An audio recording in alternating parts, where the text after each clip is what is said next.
Wanted to let our viewers see what's happening behind me right now. You can see the embers still smoldering. They're still trying to put out hot spots here. It's a very active scene. It's going to be going on for quite some time. June 6th, Richard, Matt, and David Sweat emerged from this manhole cover.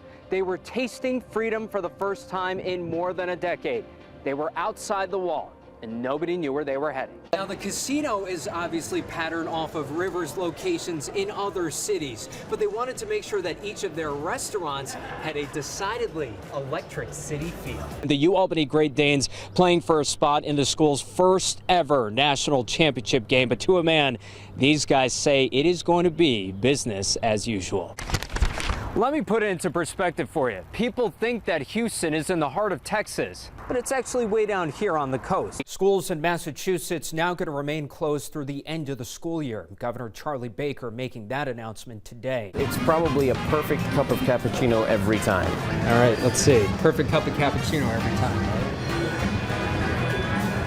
He wasn't lying. I'm joined by the Cohoes Fire Chief. Going to bring him in here. And Chief, just tell us what happened. It's actually back at this manhole cover where authorities say they got their first big break in this case. Queensbury Planning Board going to be going for a ride today, metaphorically speaking, of course. Great Escape looking to add a new ride called the Adirondack Outlaw. This briefings became somewhat of, I'm going to use the word a spectacle. Other people might use an S word followed by the word show. I mean, do you think show. I can. Maeve Conley, our producers, and you can. Oh my gosh, you're like a 12-year-old right? Flossing. That's amazing. Their care doesn't end when they're discharged from the hospital. It's great that they made the recovery from coronavirus, but it sounds like from what you're saying, it could really just be the beginning of that process. We spoke with two lawyers at the heart of this issue, one very famous legal clerk, all to get a read on the situation there.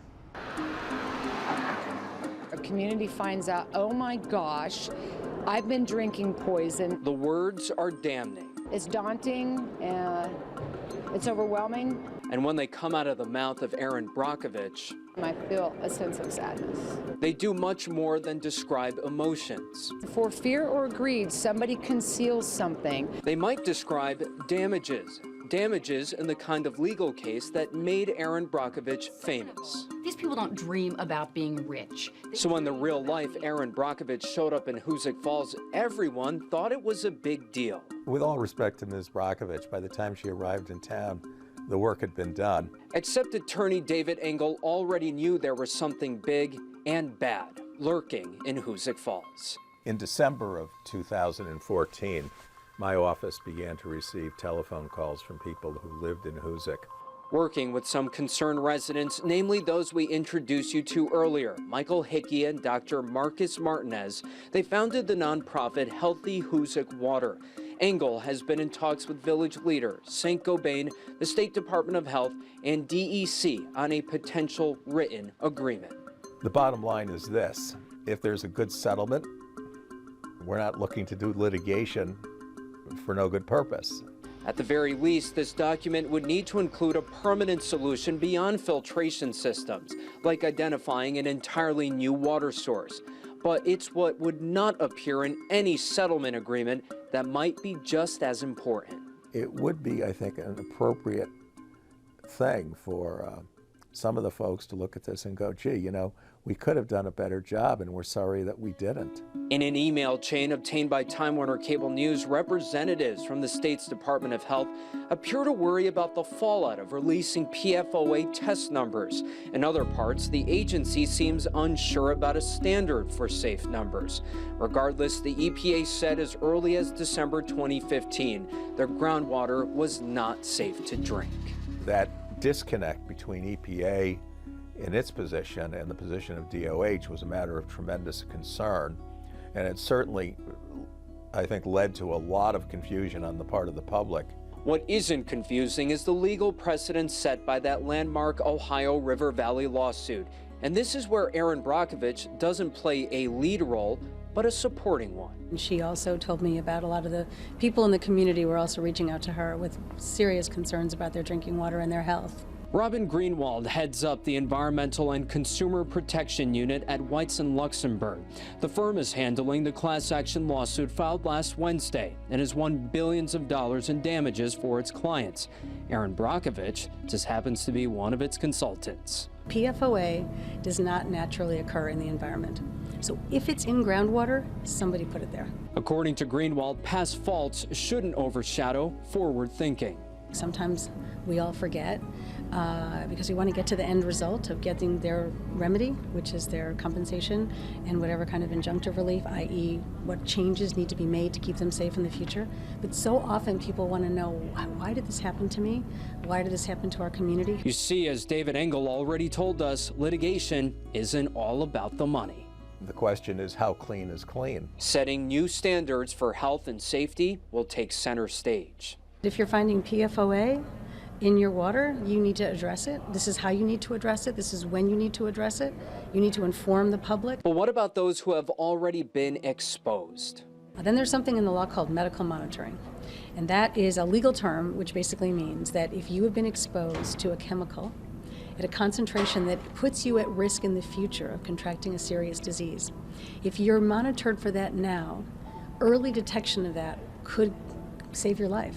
But it's not just people's health that may sicken. There are already strong indicators property values will take a turn for the worse, and that is central to the class action lawsuit. If you buy a home there, you're buying a home whose groundwater source is contaminated with a chemical that is known to cause cancer.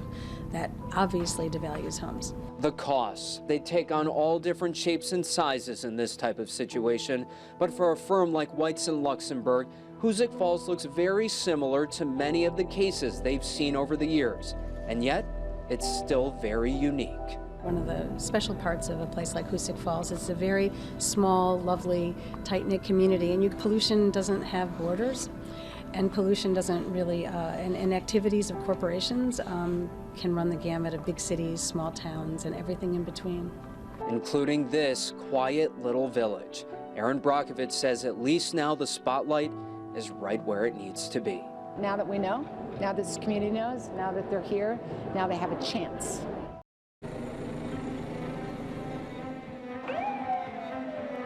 They are killers, they are murderers. Richard Matt and David Sweat tunneled out of their cells to escape. A prison break that would captivate the entire country. This is the first escape from the maximum security portion of this facility. It was elaborate, it was sophisticated. Are you in love with Richard Matt? Then if you saw it as a movie script, it would have been unbelievable, frankly.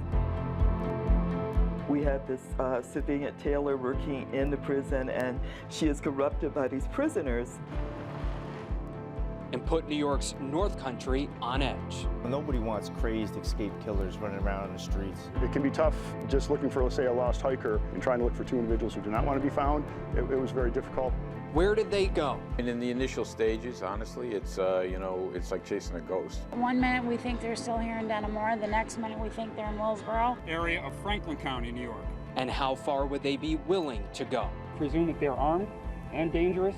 To make sure they never went back to prison. And there's no question in their minds, any place else but here. There's a reason they call it Little Siberia. It's a horrible experience. More than 3 weeks and thousands of tips lead to 2 violent confrontations. A long run for Richard Matt, the escaped murderer, ended Friday. Breaking news, David Sweat taken into custody. And now one big investigation to find out what went wrong. We have 2 people who have been arrested, but the investigation's not over. You kind of dream of that moment. And those dreams becoming a reality for the UAlbany men's lacrosse team this weekend. The program's first ever trip to the NCAA championship, landing them on hallowed ground at Foxborough's Gillette Stadium. It's awesome. You think about Tom Brady and all the great football players and people like that who have walked out onto that field before. So it was really cool. Yeah, playing in Gillette Stadium, a stadium as big as that, there's going to be more fans than we've ever had before. The size of the moment also signified in something as small as a backpack. When the Dane train pulled into the team hotel, they were greeted with some brand new swag from Nike. We're treated like we're rock stars, for sure. So it's been really awesome. But way better than being featured on the marquee for a concert, having purple and gold highlights splashed on the big screen right below 5 Super Bowl banners. It's absolutely unbelievable. It's a great experience, and it's one of the coolest experiences I've had in my life. Pretty crazy, you know. I've only dreamed of this, so I'm just trying to enjoy every second. I know all my teammates are too, so it's unreal. But in order for their ultimate dream to come true, they're going to have to tune out the noise to be crowned national champions. Yeah, just getting all the gear and things like that and just kind of enjoying the experience. But as soon as we step out on the field, it felt like everything was the same. Now, with that said, nothing is going to be the same come Saturday at noon. The UAlbany Great Danes playing for a spot in the school's first ever national championship game. But to a man, these guys say it is going to be business as usual. In Foxborough, Solomon Syed, Spectrum News.